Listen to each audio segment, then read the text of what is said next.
Okay, we have Nolan Smith. He has a brief opening remark. My brief opening remarks is go Dogs. Okay, we are going to go to questions now. First question, we'll go right here in the second row on the end, and then we'll go to the middle. Joshua, WTVC in Chattanooga. Tell us about this defense. The headline we see is lost 8 starters from last year's squad. What do you see when you see this defense? I see a bunch of young guys that fly around and just excited to learn football, excited to be under Coach Smart. I mean, he done it for 10, 12 years at Bama, being a great DC. And I just think that's the ultimate reason why I also came back, is to, being able to learn from him and just take every day in as you can, one step at a time, and be where your feet are. That's another thing that we learn. Second row, right here in the middle.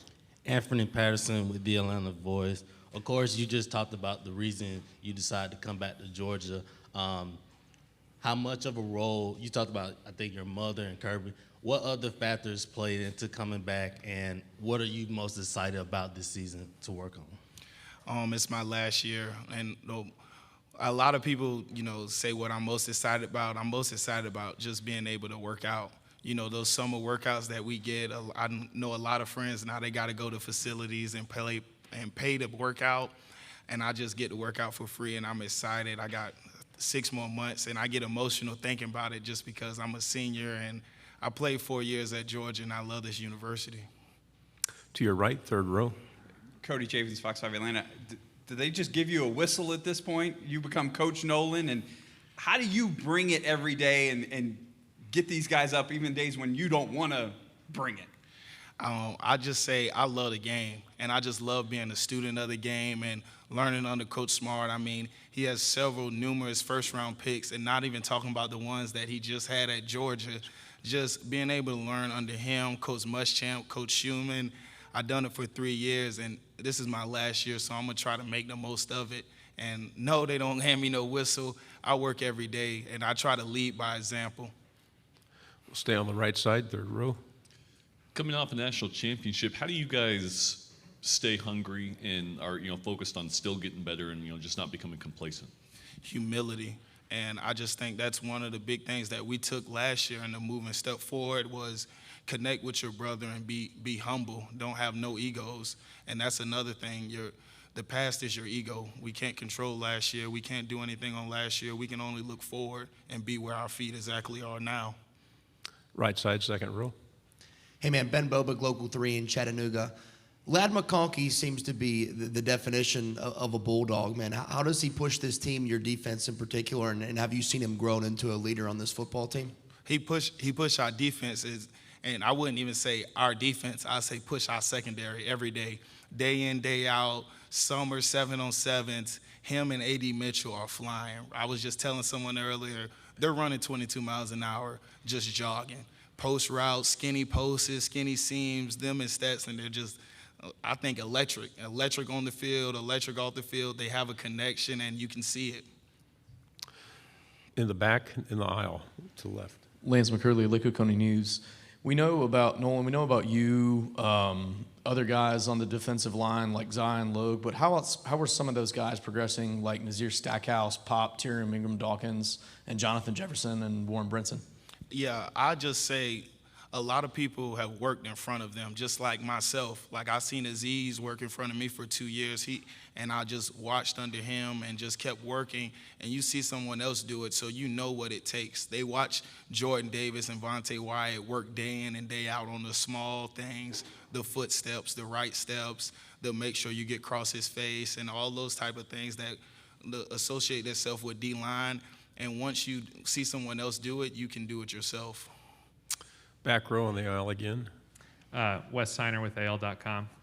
Just in your opinion, what's the toughest stadium you've had to play in other than your own? Jordan Hare. I think Auburn, a lot of people sleep on Auburn. When you go in Jordan Hare, you better be ready to play football. And I just remember my freshman year going into Jordan Hare, and it was a tight game, and Trayvon Walker got that last sack. I still get goosebumps thinking about that. Back row again on the right. Maria Martin, 11 Alive here in Atlanta. Earlier when Cedric was telling us that the person that gets Kirby Smart to laugh the most is you, I didn't get to ask you how you do that, so how do you? you know, you got to joke back and forth with Coach Smart, and he's serious the whole time, but the way you get him to laugh is in practice. You know, defense make a good play, and he's usually always hard on us. I tell people, like, we're the oldest brother. Like, he expects more from us, and when we have a couple good plays in a row, I start joking with him, and he'll start smiling and stuff, and people just see it on the field. But I just practice. You know, practice is hard, but practice is also fun. That's one thing that I try to encourage people. Like, we know practice is hard, but how about we make it fun as well? We'll go to the left on the back row and then pass the microphone to your left. Dan Peck, ESPN 106.7 in Auburn. You mentioned Jordan-Hare as one of your favorite places to play on the road in the SEC. You have a chance to finish your college career without losing to Auburn if you guys can win this next one. What would that mean to go your entire career without losing an installment of the Deep South's oldest rivalry? Like I'm telling you, I'm being where my feet are now. We're aware about Auburn, and when we get to Auburn, but we know they always have a good team. They always put up a good fight, and they're always well coached and always ready to play, and especially in Jordan-Hare. Stay on the back row to your. Hey, Nolan, Jordan Chambers, WFF in Huntsville. So some of the guys were talking about the biggest difference between last season and the other seasons in the past was the buy-in. Is there anything in particular that you credit this to? No, I say the buy-in is key. Once you have a bunch of guys that buy in and start pulling the rope in the same direction, as we say metaphorically, is you get a lot of guys going to pull that rope in that same direction, and a lot of guys telling people, hey, man, that's not right. This is the right thing to do. This is the way to do things. This is the way we do things at Georgia. Two questions. First over here on the end, third row. Hey, Nolan, Rex Castillo out of WRBL in Columbus, Georgia. So a lot of questions were about the quarterback position last season. I know it was a pretty serious battle, but what Stetson did, it seems like it's clearly his team. What has he done this time around to take his game to the next level? I think from being a more vocal leader, a more him demanding from offense and defense, because we know in the game that sometimes offense down, we pick them up, and sometimes we down, they pick us up. And I just say that he demands as a leadership role. You can tell when 7-on-7, he's telling us, hey, y'all had a bad day, or we did this better, or we can do better. So I think Stetson is being more vocal and taking on his leadership role, and people see him as a quarterback. Final question, back row on the aisle.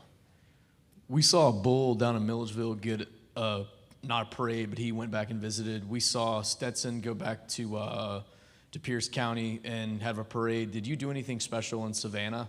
Oh, yeah, I did a kids camp. I had about 250 kids come out. My kids camp was free.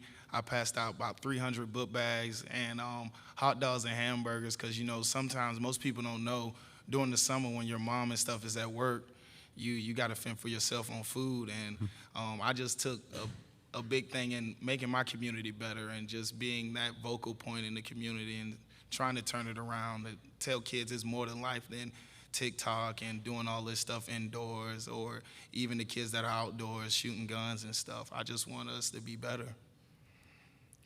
Nolan, thank you very much. Thank you.